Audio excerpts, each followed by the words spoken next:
So, around midnight. Let's start with that one.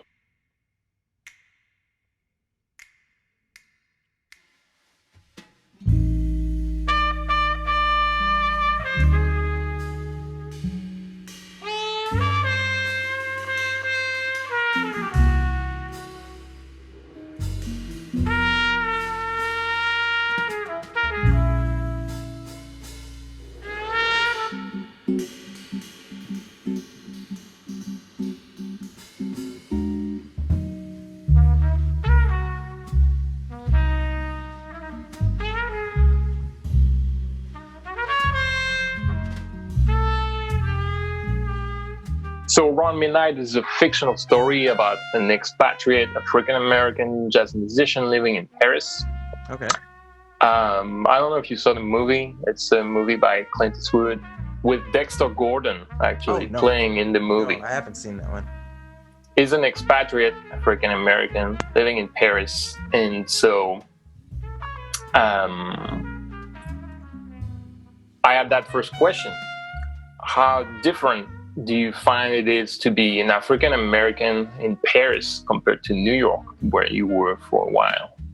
It's a very interesting thing. It's the differences are some things that I'm discovering more and more every day.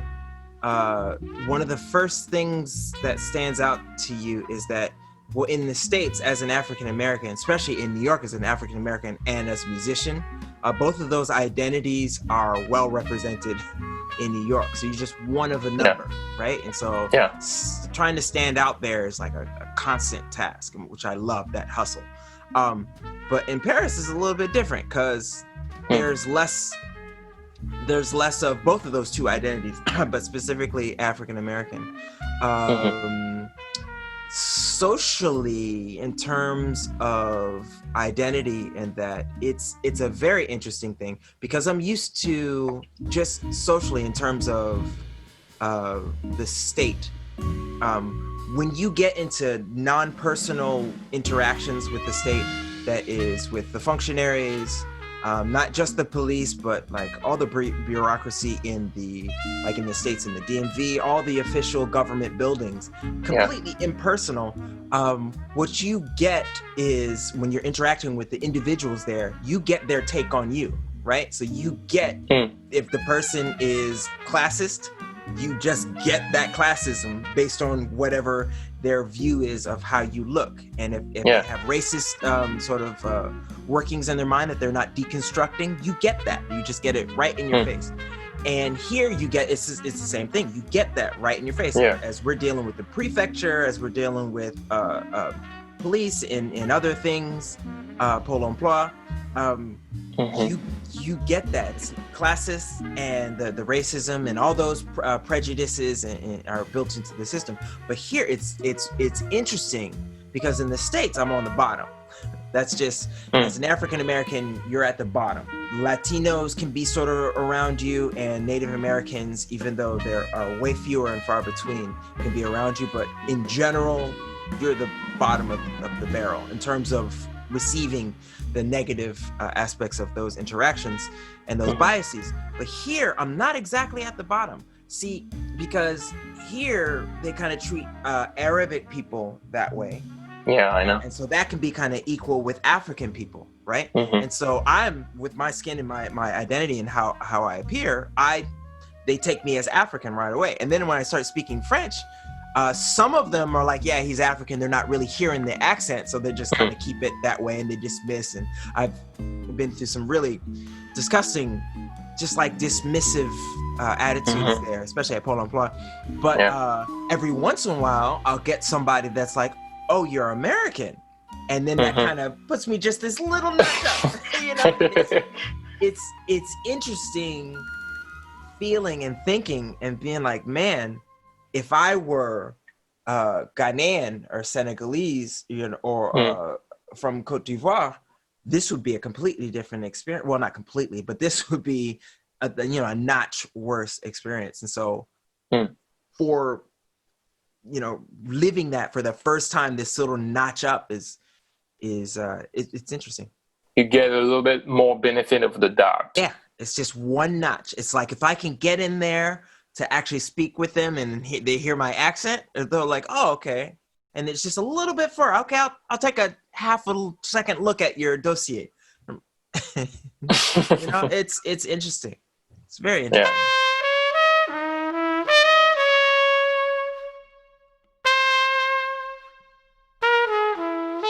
Round Midnight, it's the title of the movie, but the movie is using a lot the Round Midnight song of Thelonious Monk. Because of the social unrest of the moment, I was interested to see some of his interaction with police officers. And I saw that he was with Bud Powell, and the police officer started to search their car, and he found some narcotics. And so he tried to get Monk to frame Bud Powell. Wow. to tell, that's his drug and stuff. And so Monk just wouldn't do it because of loyalty and human decency. And so the police confiscated his cabaret license. So they basically told him, you can't play anymore in New York. And right, I remember that story. It's kind of awful. It's really awful, and it shows you just how individual racism and individual bigotry represented by the police officer is underwritten by the state. Like, the state knows that they give the individual police officers that power, and they push them forward to give power to those ideals and that sort of classist, racist system, so that they can harass you like that. It's always been that way. That's the job of police officers in America.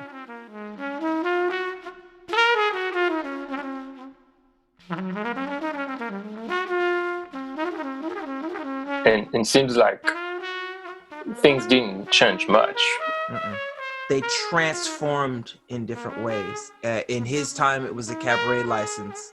10 years ago, it was Khalif Browder with a backpack, and... What is that? It's very tragic. I'll just give you the quick version. But what happened was, he's just walking up the street, and I don't know the specifics, but he's just walking up the street. The police car comes swerving up. The police gets out, and there's this boy with him. I think it's a Caucasian boy, but it really doesn't specifically matter. But I'm pretty sure it was a Caucasian boy.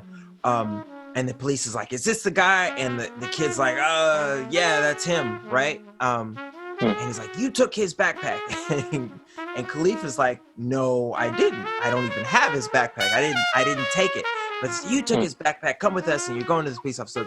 So they threw him in the police precinct, and they harass him. And see, this is the power. This is the individual bigotry of that police officer being underwritten by the state and giving them the power to enact their bigotry.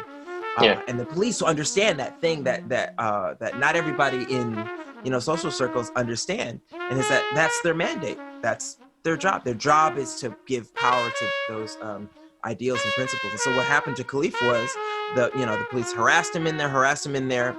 The system is the police can harass you, and they can do that stuff, and they just want you to admit that you did it. Because once they admit that you did it, it just goes on your record, and you become a second-class citizen, right? Because you have a misdemeanor or a felony on your record. There goes jobs. If you're a black man, you're not going to get a job. A white ex-con has more chance of getting a call back than a black person with no record at all. So if you have a record as a black man, you're not getting an official job. You're done. Khalif was like, "No, I didn't do it." And he's like, "That's not going on my record," because the police were like, you just say you did it, and we'll let you go. We'll let you go home to your mother. We'll put it. It's a misdemeanor. We'll let you go home. And he's like, "No, I didn't do it." So they're like, "All right, well, you have a right to a court date. You have to wait in prison for your a court date." Now they sent him to Rikers. That's a hard prison. That's a prison. Yeah. That's a hellhole. And that's a whole nother sort of conversation with how hellish that institution is. Also, the state underwriting the power of individual and collective bigotry. The ideal of bigotry is underwritten and empowered by the state with these institutions, and the police institution and the justice institution are big bulwarks of those, bastions for those things. But they threw him in prison to await his time in front of the judge, to where he can explain his case. And of course, they probably gave him a lawyer because he probably couldn't afford one, so they gave him a public attorney. And those people, they have so much work, and they just don't care. They just want to get it over with as quick as possible, so they don't really do much stuff. But what they do is, here's his tactic. They prolong your date with the judge. Oh, it's going to be in a month. I got pushed back 2 months. I got pushed back again. So he's in there for, I want to say, years. He's in this prison for doing something he didn't do. He didn't do it. He just didn't do it. But he didn't even get his chance to prove it, because the police just want you to admit it so you can go out and become a second-class citizen, like they had always intended you to be since 1500s, right? And so basically, his case finally got to some people. I think Jay-Z kind of pushed it, celebrities pushed it, and he got out of prison. And they were trying to illuminate this fact of the justice system, but the horrors that he endured in prison were just too much for him, and he ended up taking his own life. Right? Wow. So it's very similar to Monk's thing. Here he is in this one interaction with this police officer, and they're trying to get him to do something, trying to coerce him into doing something. He says no. So they enact their power underwritten by the state to wreck their lives for how long? How long did Monk have to try and go around and play gigs in other states because he couldn't play it in New York? Yeah. What type of Monk would we have had if that one police officer hadn't done that? What would he have done? You know what I mean? It's interesting to think about.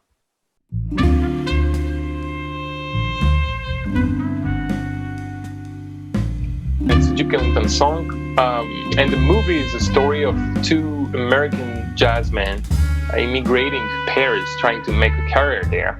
One in the movie, one is African American. He's played by Sidney Poitier, and one is white, played by Paul Newman.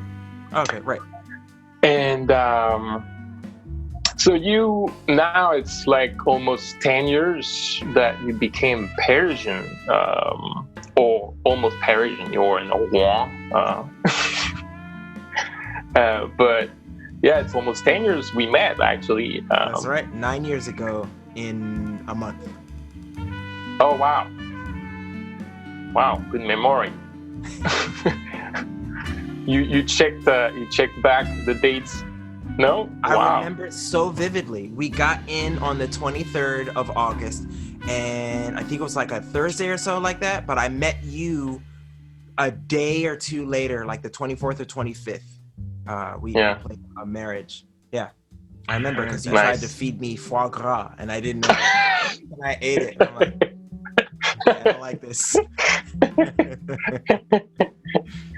Did your taste for foie gras grew, or? No, I had the Paris blues after I ate it. That's exactly what happened. And today, no, it's the same thing now. No, but escargot, that I like. I love garlic, so it just tastes like garlic. So that's cool. Cool. Just a casual question. How different is it to be a musician in Paris compared to New York, for example, where you've been for a while? Your social system changes everything. The fact that there's intermittent de spectacle, which is an intermittent unemployment for artists, it changes everything. It absolutely changes everything. There's no system like that in the United States. There was a system that they were trying to start in New York, but I'm not sure if it took hold. But it's a system that sort of underwrites musicians and artists and other people that work in the industry that starts and stops. Like if you work on movies, you're working for a period of time and then you stop to wait till you get engaged for the next movie. It's a similar thing with all kinds of different artists. So that's been the biggest difference. There are some social differences as well. and that's I'll say two things, both anecdotal. People in general respect arts and the artists here a little bit more readily. People like the arts in the United States. That's where a lot of this culture comes from, especially if you're talking about Black American music, which is played often in Paris. In the States, they like the music, but they don't necessarily respect the artists. We have a culture of disrespecting the artists, and that's tied into classism, racism, sexism. It's tied into all those things in the States. But here it's less, because you're coming from a classical background, and then there was always this social respect for people that can do that.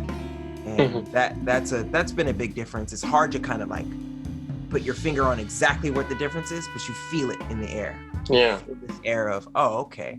And also Paris being sort of famous for quote unquote jazz music also helps that as well. Tourists come in and they want to see you play that, that American music, which is cool.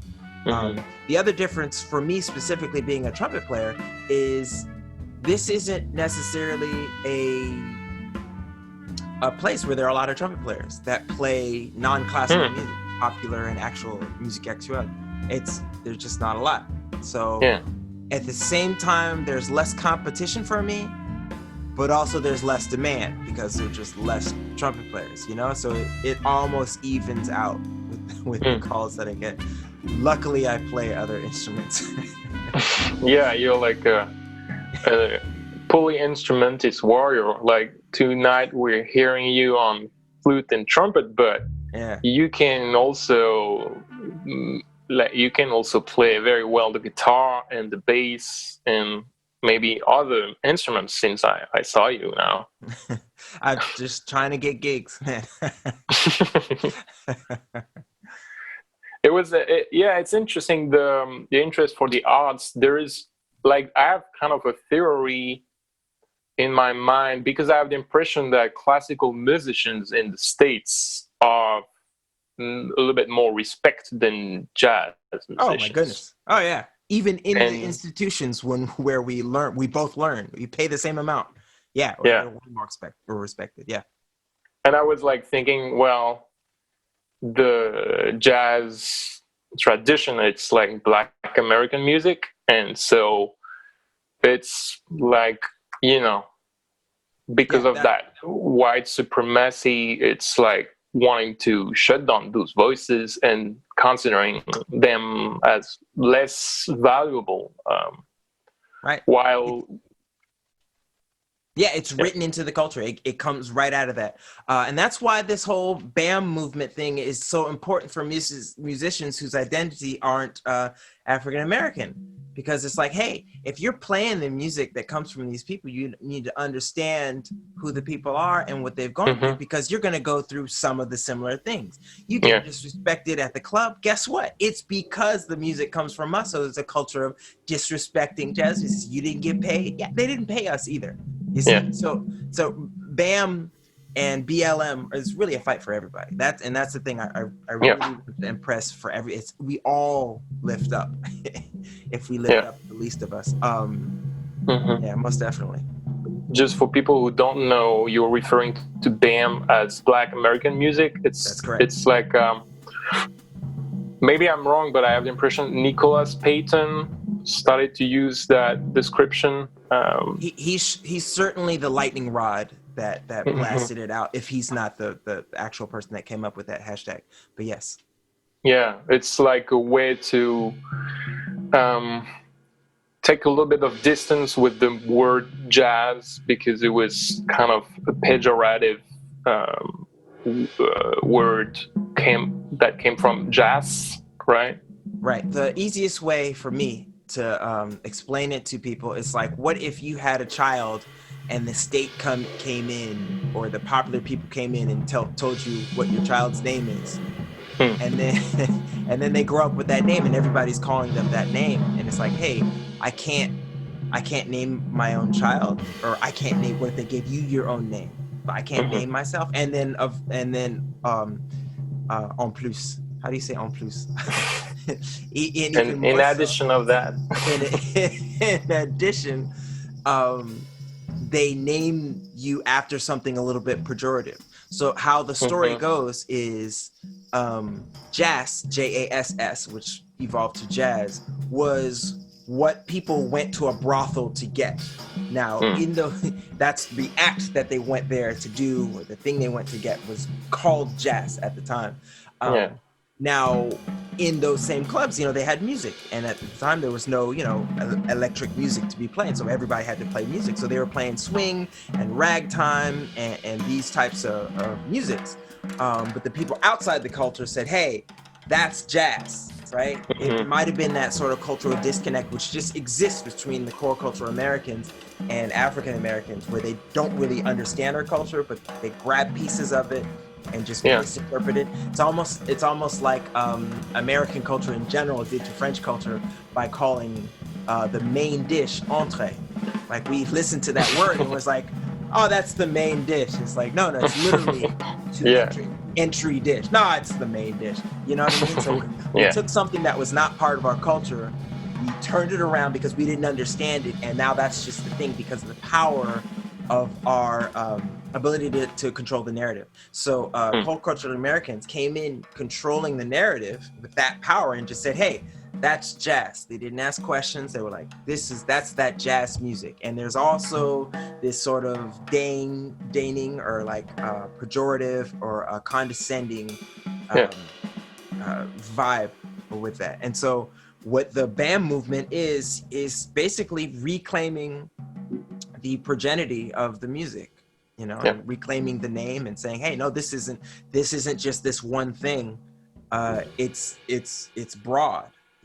Because when I talk to people about jazz and they're like, "Oh, that's jazz," or "That's not jazz," it's like, well, what is jazz? And nobody can really say. Like, they start and they come up with these words, but it doesn't necessarily fit, because if they try to ascribe something to it, that thing that they say is in other music that they wouldn't call jazz.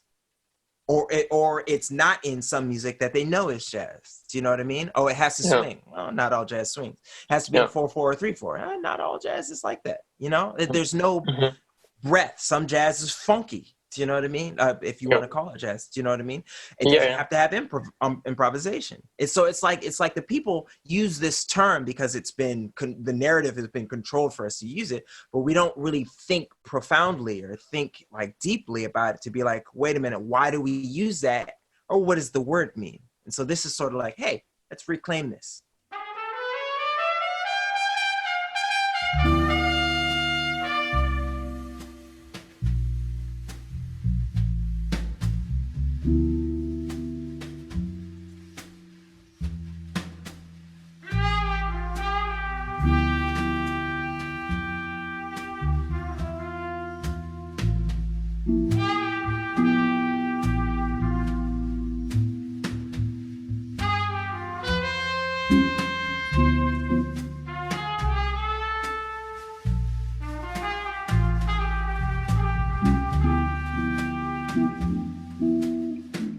To come back to the Parisian experience, the French experience, I heard you say that racism is a little bit more hidden in France, but still it's something that you encounter on a daily basis. Will you have something more to say about that? Yeah, I mean, there's still these daily microaggressions that exist in all kinds of ways. I had this infuriating exchange at a store the other day. And see, this is the type of thing that happens. And normally we just kind of take it in the face. I remember one time I was at another store and, I go up and you know how the culture is. When you go up to the cashier, you say hello and they say hello to you. You look, it doesn't take much to do.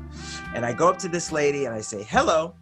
She can't look at me. She doesn't have enough energy to lift her head up and acknowledge me as a human being. She's like, and so I'm like, all right. So I have my little cart, my personal cart that I take with the bag and stuff. So I bring everything out, put it on the counter, right? And I put it over on the other side to when she passes it through to put it back in there so I can wheel it home after I pay.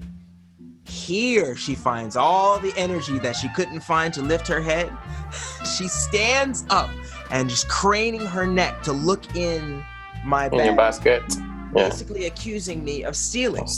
Yeah. Yeah, like, oh. And it's like, well, what's your indication that I would steal?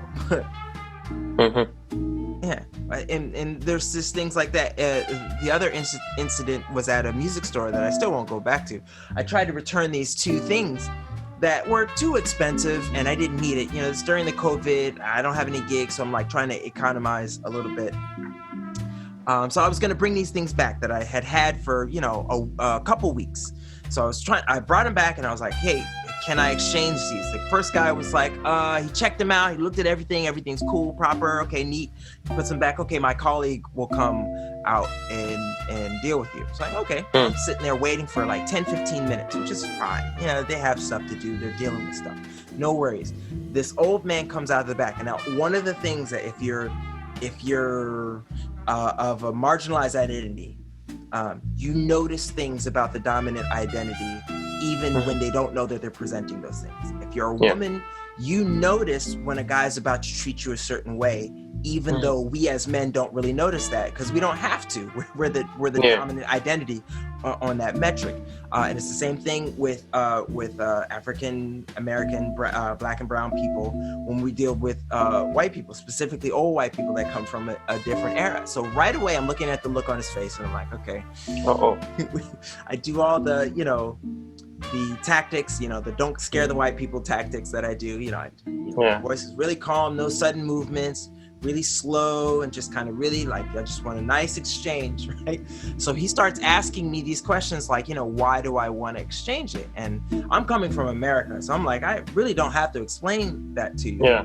I can either exchange or I can't. But he wanted to figure out if he was going to let me exchange it or not, which for me is a foreign concept. I don't get that. Either I can or I can't. He was like, oh, you know, that doesn't make sense to me. And it's during COVID, so we're really not supposed to take anything back. It's 2 pieces of plastic. Like I'd already cleaned them. You can dip them in hand sanitizer and put them back on the shelf. It's fine. It's just, there's no moving parts. Anyway, so he gives me all these BS things. And it's like, no, I can give you store credit, but I can't take these back. And I was like, I didn't want store credit. Like for me, if I wasn't able to return it, the first guy could have told me that. And I just walked out and I was like, well, I guess I lost, $40 or whatever it was. But he didn't. And this guy took a whole bunch of time to tell me that he wasn't going to do the return. He was like, well, I don't believe you. We can't take it back. That's not a good enough reason. We don't give returns. That was his order. We don't give returns. And then the next thing was like, we've never given a return in the entire 36-year existence of this company. And I'm like, wow, we don't give returns. We've never given returns. And the next thing he said was, nobody in Paris gives returns. And now he starts reacting to my accent.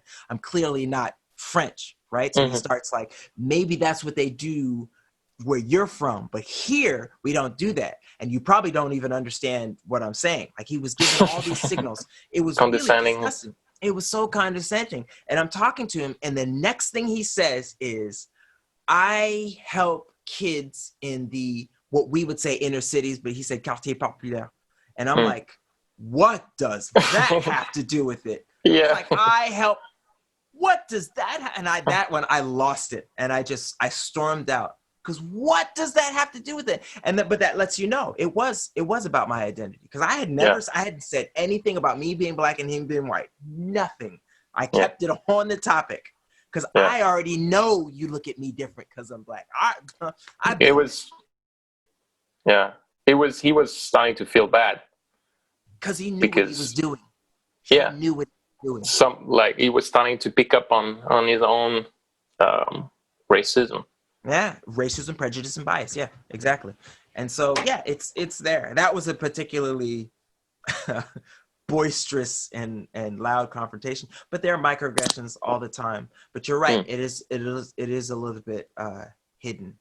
In the States, it's right in your face, and we just that's how we are. Like the body cam footage of police just murdering black people. It's like, yeah, you would think that the body cam would like prevent them. Yeah. not do it, but they don't, because they know. We're sitting here looking at the video and people are still like, well, we don't know all the facts.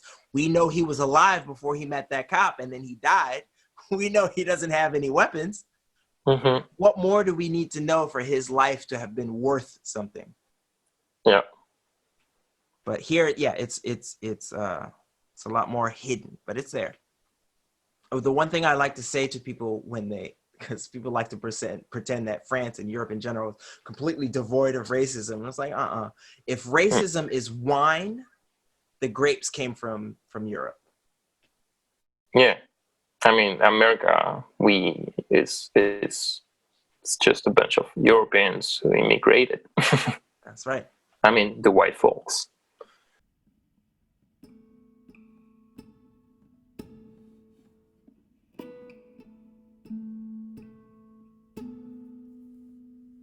Going back to the movie, so you have those two musicians, Sidney Poitier and Paul Newman, and in the movie they meet two American girls who were visiting Paris for tourism, and so there is some romance happening. And both women, there is one who is African American and one who is white, and the original script was going to do an interracial really couple, the original script, but they the company, it was United Artists, they demanded that the script was changed because they were saying it was not, it wouldn't, the public in America wouldn't be ready for such a movie.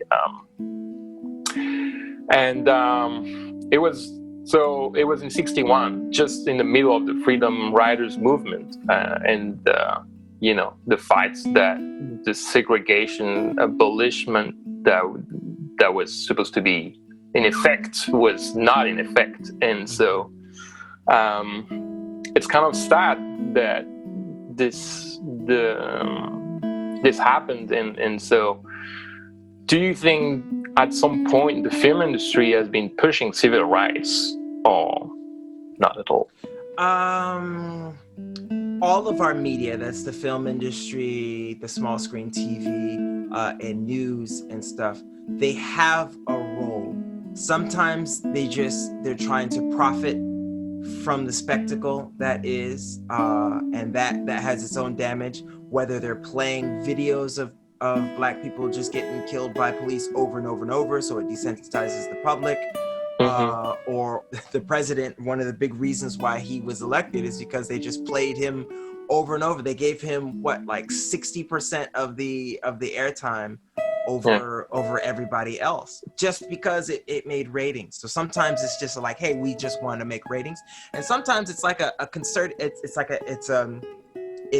a reflection of the powers that be, their views, and they push it on the public, and that creates its own thing. Similar to that United Artists thing, they're saying the public isn't ready, but if all the studios are saying that and they never do it, they never, have interracial couples, then the public seriously won't be ready, because they won't see it. They won't have a chance to ever be ready. So in that sense, it's sort of like a self-fulfilling prophecy. One of the things that people are entering into the conversation these days, which is very pertinent, is how fictional media shapes how we think of the police.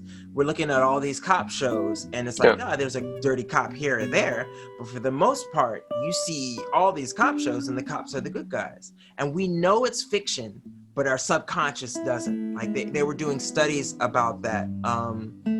Knowing something is fiction doesn't separate the associations that it makes in your head. So you still make the association that cops are generally trying to do the right thing, and that their jobs are so hard, which they are, but they're not doing the right thing.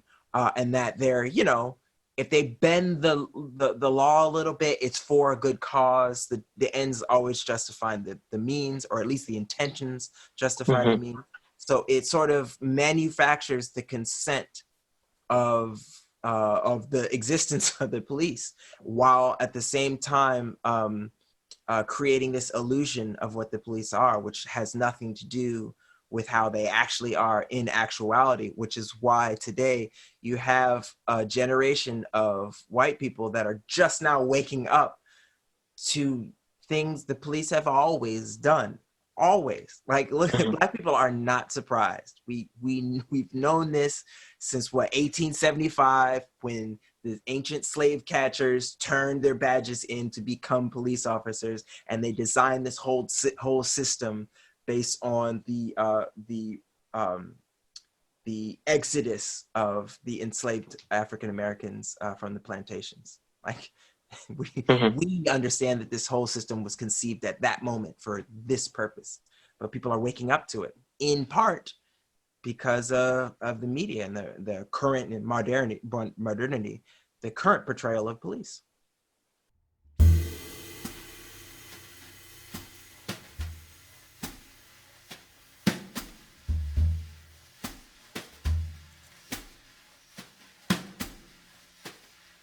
Going back to films, how do you think that African American people are portrayed in films?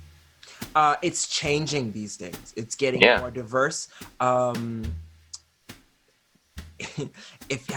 probably haven't seen Hollywood Shuffle.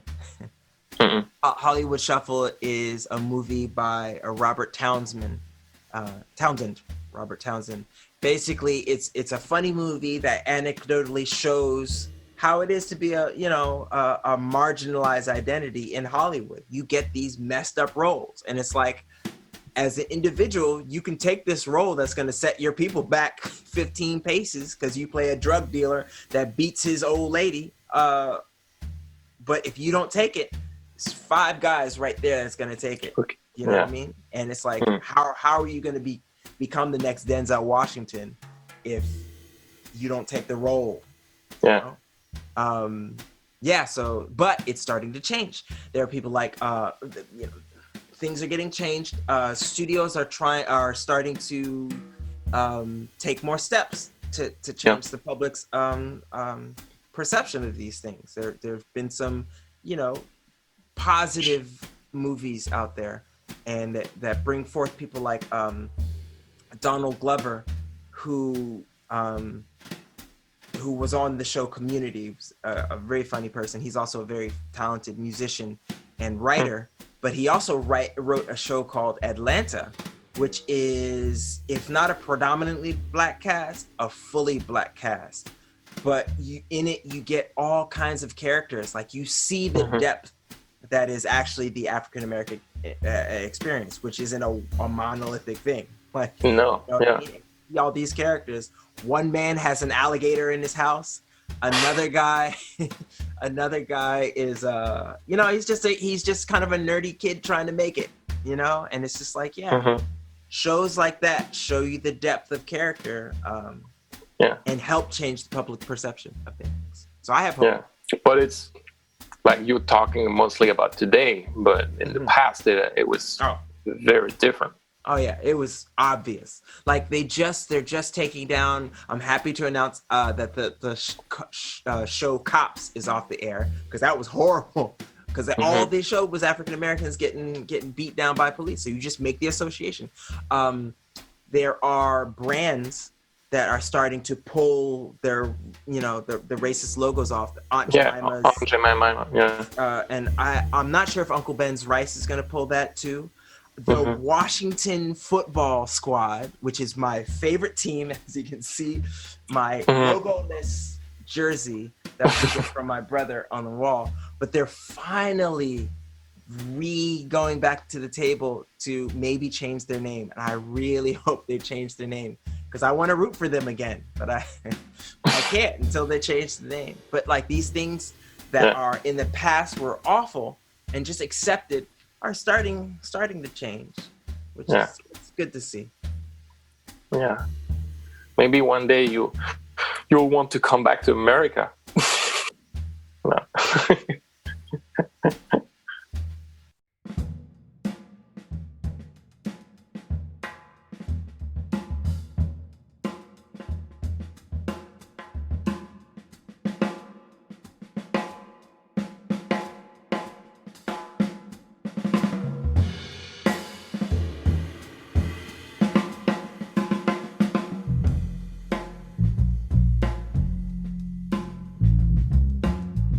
So Mobile Blues, a film of Spike Lee. I didn't see it yet. I want to see it. Bleak. Did you? Yeah.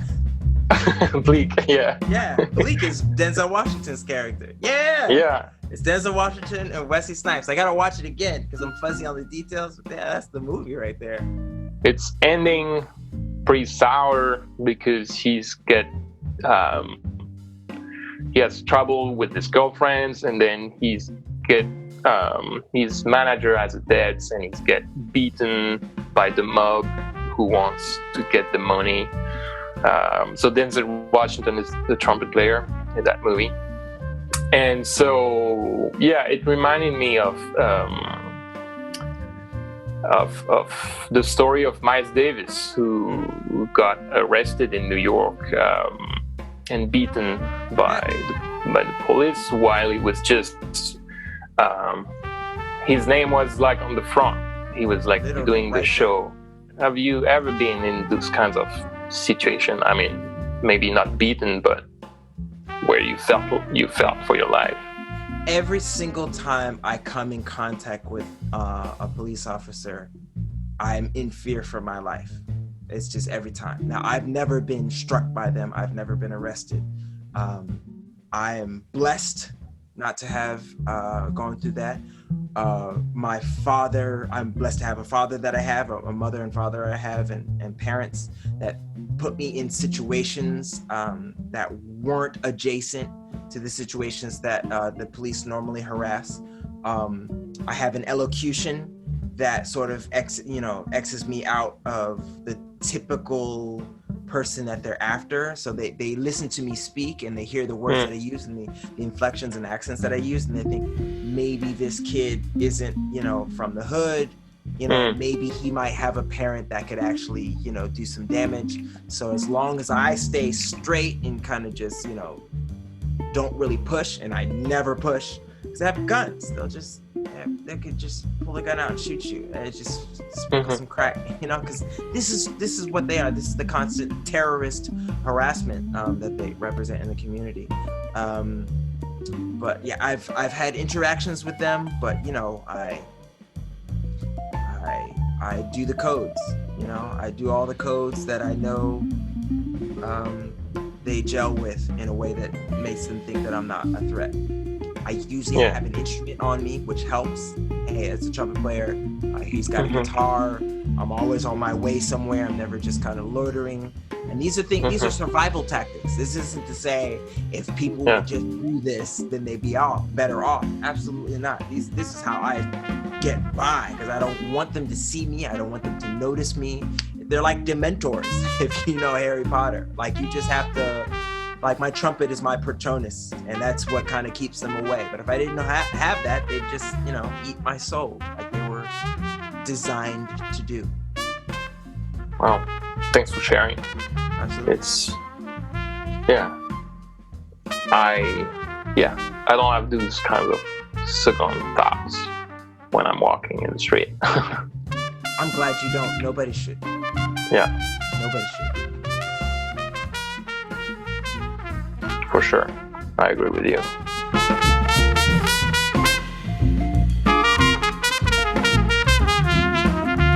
The trumpet player getting beaten, it reminded me also of Armstrong. He was asked one time if he was going to march. It was around the Bloody Sunday.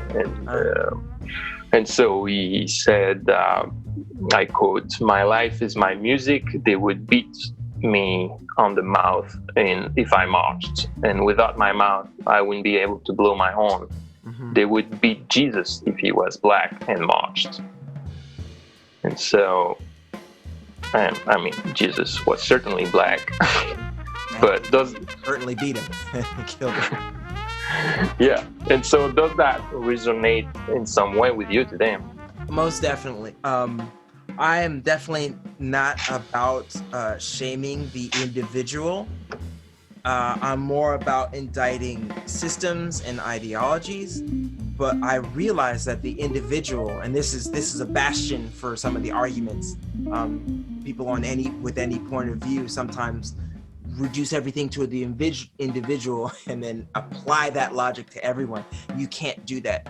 The individual, like Armstrong, he had his lips to think about, and look at the impact that he's had with those lips. Yep. What if we wouldn't have the same Armstrong if he got cracked in the mouth at a certain point in his career or before his career started, which also makes me think, how many Louis Armstrongs and Wynton Marsalis's and Denzel Washington's and even Barack Obama's will we never see because of the menace that is police?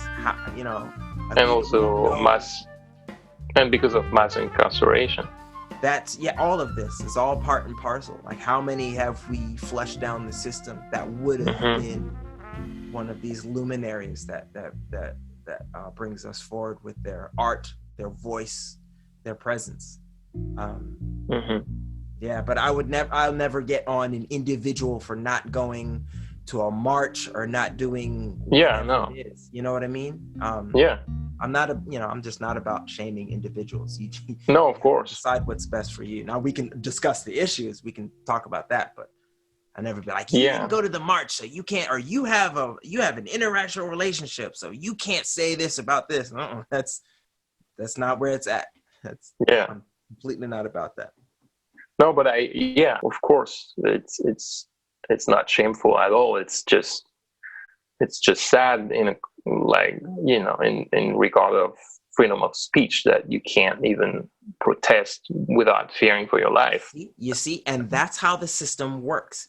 And it works on every level of that system as a marginalized identity, as you march up the system towards what we've designated as success. The more you march up, the less you're allowed to speak up for yourself. If you're African American and you came from the hood and you have certain oral codes, you have to switch your elocution. You have to switch how you do that, because you'll hit a ceiling. If something happens that is sexist and you're a woman, you can't necessarily stick up for yourself, because they might not get you right there, but you'll be passed up for a promotion, or you won't be asked to do the project. You're literally, like, when you're a marginalized identity, to stick up for yourself as an individual in these corporate settings or even political settings, you're taking your career, your life's work on the line. You're putting that on the line. It's the same thing with the Hollywood Shuffle with that actor. You can say, hey, this is bad. This role takes us back. This is racist. And they'll either fire you on the spot, move you out, say you're difficult to work with, say you're being difficult, take your side and have a talking to you and tell you not to do that. I was a part of this show here in Paris, not long after I got here, and it was supposed to be celebrating the journey of African Americans from the boats to Obama, right? It was supposed to, through music, it was supposed to be showing that whole thing. And they didn't have a consultant, because it's a musical, but it's showing the history, so it's showing different historical aspects, and they got some things kind of right, and then they got a lot of things, like they got some really pivotal things that they didn't really see were pivotal, just wrong. They got it wrong. And my black butt spoke up. I was fired before I got home that day. I was fired before I got home. They were like, yeah, don't come in tomorrow. And I'm like, I left my stuff. I got to come in. And they gave me some bad reasons for why I was fired. But it was, you know what it is. And I was one of 2 African Americans in the whole production. And the other guy didn't say nothing, because he understood. And I don't blame him. He understood. It was like, it's either my career or being right. I could either be right or have a career. And that's what this culture does. That's the decision that it makes you make at so many junctures.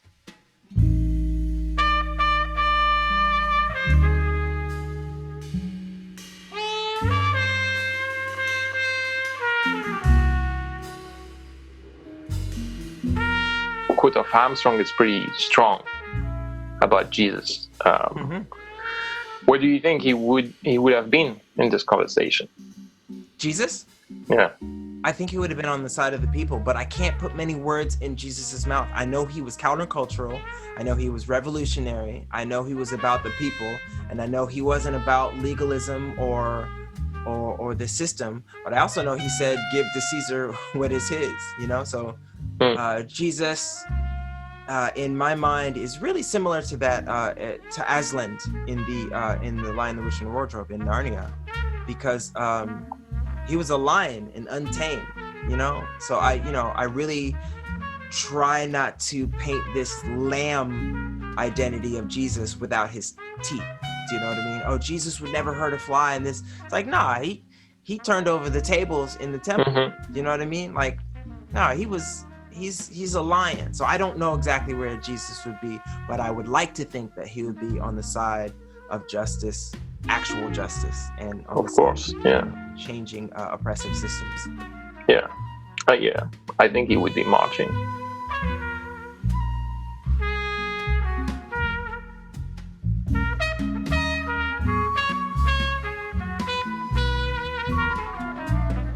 In the movie Moby the Blues, there is, I think, the club owner is Jewish, and he's portrayed with some stereotypes about Jewish people. And so there was like a polemic. So Spike answered that, not every black person is a pimp, murderer, prostitute, convict, rapist, or drug addict. But that hasn't stopped Hollywood from writing these roles for African Americans, and like for 100 years of Hollywood cinema. And so that for him to use a stereotype of a Jewish club owner for 10 minutes in his movie was fair game. Do you have something to say about that? As racism pertains to Jewish people, it's not as cut and dry as when it pertains to African Americans, because Jewish is a religion, a people, and a state at the same time. You know, so those things interact in ways that just the body of African Americans don't and can't. Like, we can't wield the power of the state of Jewish people, you know what I mean? And in terms of the religion, we're tied into, Christianity, which in a large sense is a European version of Christianity that the argument can be made that has been weaponized from the original Acts church. But in terms of what Spike said, he brings up a good point that, this is a scandal here, but how many centuries, how often have black people only been portrayed as these a few little destructive archetypes, and nobody has said anything in these films, and so he does make a good point. I hesitate to criticize Spike because I have so much respect for him, and I don't know the particulars of the story, who said it, because all that stuff has weight in how he responds, what he says, and with the medium of his response. But I will say, outside of that, just in a global sense of fighting for justice, I think anybody who's seriously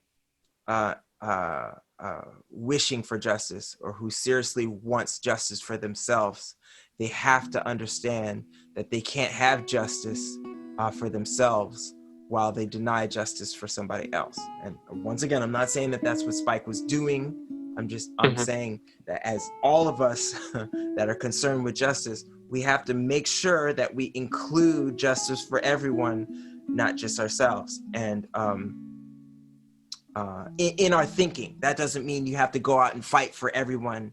If you have a cause, please spend your energy on that cause. I'm not saying that, well, what about, no, you do your thing. But in your mind and your understanding, you should understand that the least of us in different metrics are different identities. I don't know how pro Black Lives Matter you can be as a man if you're still homophobic and sexist, because black trans lives matter, gay lives matter, black gay lives matter, and women matter, black women matter. Do you know what I mean? So if you're holding these sexist ideals while you're trying to fight for black lives, what are you doing? Like your message is undercut by yourself. It's just like the founding of the country. These people who started the revolution to overthrow the English government were fighting for freedom while they were holding slaves at the same time. If you're fighting for freedom while you're denying freedom to people under your charge, you're not fighting for freedom, you're fighting for power. And that's what George Washington and those other punks were doing. They were fighting for power. They didn't care about freedom. They didn't care about taxation without representation. They wanted to levy the taxes, because what are they doing now? Taxation without representation. That's what they do. Like, we pay taxes and we have our government is bought for. We have almost no say in what they do with our tax money. None. You know? And that's the government that they created. And that's the situation that they created, because they weren't fighting for justice. They weren't fighting for freedom. They were fighting for power. They were fighting for them to be in power. They wanted to be the tyrannical rulers, and they were. That's exactly what they turned into.